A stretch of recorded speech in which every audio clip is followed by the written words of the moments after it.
favorite time of the year. But it's hard to believe that, we're looking at Christmas already. Well, as we get older, the years get shorter. Yep.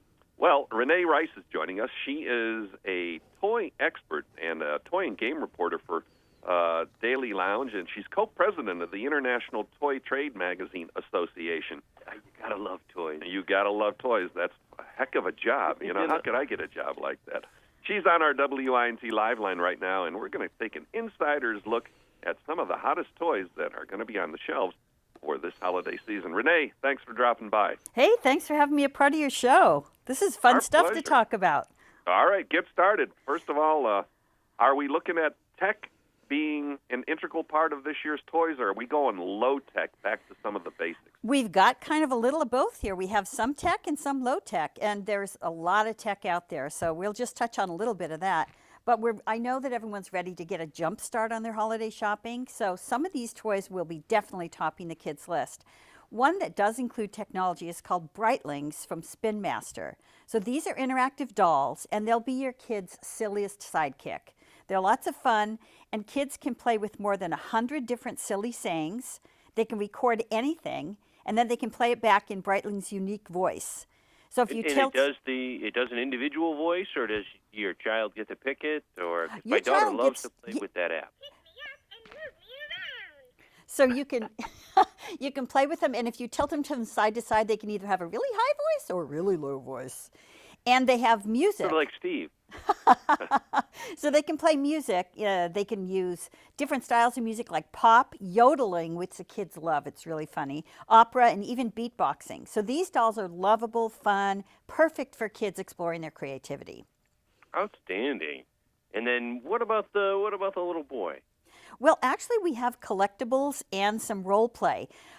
Kids love the new Schleich Big Adventure at the Waterhole. It's a collectible play set, and it features over 20 wild animals and accessories. So it has an exclusively painted white lion and lion cub. It's got a beautiful water hole, lots of animals, scorpions, lots of fun things that will introduce a perfect introduction to wildlife. And there's over 100 animals to collect, so kids can really explore the whole world of wild animals.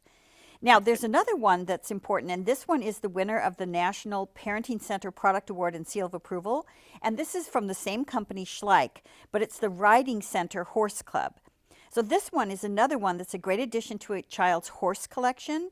And there's over 40 accessories, including an Arabian mare. There's a rider, and kids can actually create a separate riding arena so they can role play that they're, riding their horses around and training them for the big events.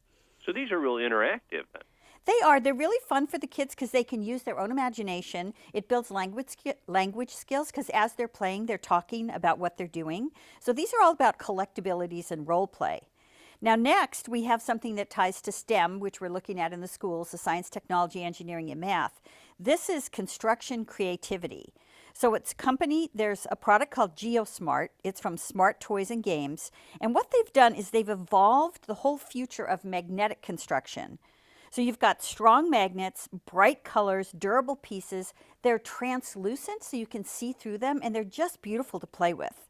So that would be kind of cool. My wife does a whole bunch of that sort of style creativity for the church and things, so that sounds like something she would enjoy too. Well, parents, adults, kids, everybody loves, it's just so tactile playing with these. And you have open-ended sets, so you can have hours of creativity just building whatever you want.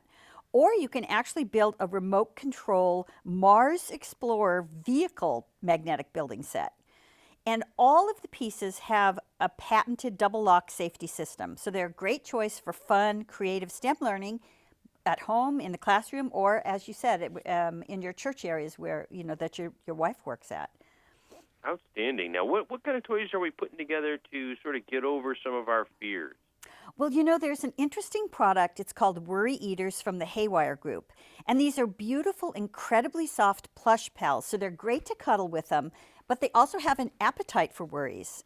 So they're a great way to share your troubles. Their mouth is a zipper. So you write down what's worrying you, you unzip their mouth, you put it inside, you zip it back up, and you let the Worry Eater carry your concerns for you. So it's really a helpful tool for parents and for caregivers to find out what their child is thinking about and then to teach them how to successfully cope and problem solve. And it's sort of a confidential informant. That toy that's going to help and keep everything quiet, and a smart parent allows that to continue on and on. And it's also great for travel because they can take it with them, because during the holidays, there's always those new situations. You're either sleeping at someone's house, or maybe the first time a child has even slept away from their own bed. So this is a way to kind of give them something to comfort them when they're going through some of these anxieties, of newness. Fascinating. What about the average amount of money that we're going to spend on toys? Do you have any figures in terms of how much the toy industry is going to just be deluged with our dollars?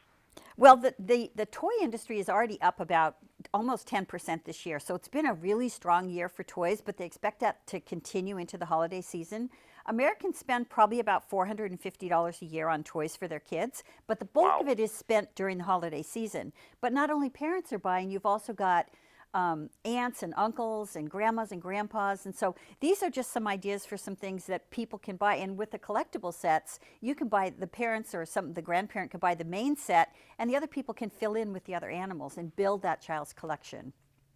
Are we seeing that kids are maybe doing less and spending less time with their tablets and phablets and what have you, and spending more time with tactile, solid objects that are, infused with some technology as opposed to just a screen? Exactly. In fact, over the last, I'd say 2 years, parents are really getting to the point to say, you know what, there's a time for that screenplay, and I want my kids to do that because that's a digital skill they need for being a 21st century learner.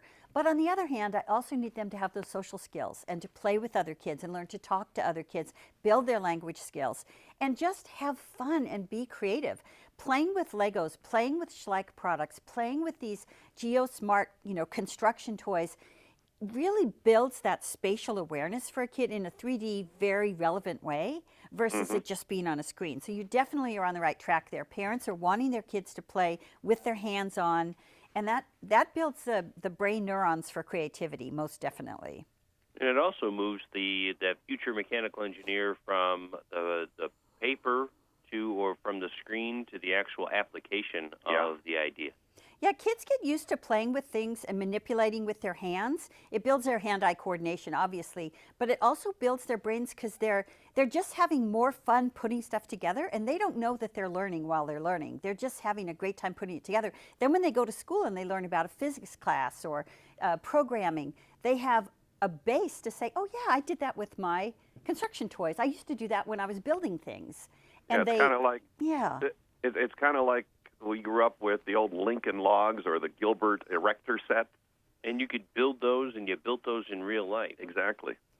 Yeah, and a lot of adults like playing with these toys with their kids. Like when they have that social time with their kids, they want to have time where they're doing something together. And if you're building something, the conversation just kind of flows while you're building. And it's a great way to be able to open up that opportunity as kids get older to have them have that communication and open communication between parents and the kids. Renee, where can people get more information about some of the toys we talked about today? They can go to dailylounge.com, and we have photos of all the toys. We have descriptions and also links so you can actually go directly to find out where to buy them. And I'll tell you what, next year, Al and I want to join you at the Spielwarenmesse in Nuremberg. Absolutely. Oh my gosh, it's huge. It's huge. There's the world's 18 halls of product. Ooh. Yeah. Mm. Well, and come my join German's me. pretty good, so I'll have no problem communicating. Okay. Well, you'll see the Schleich product there, too, because they're a German company. All right. Auf Wiedersehen. Fröhliche Weihnachten. Okay. Excellent. We'll use Steve as our interpreter. There you go. Renee Rice joining us.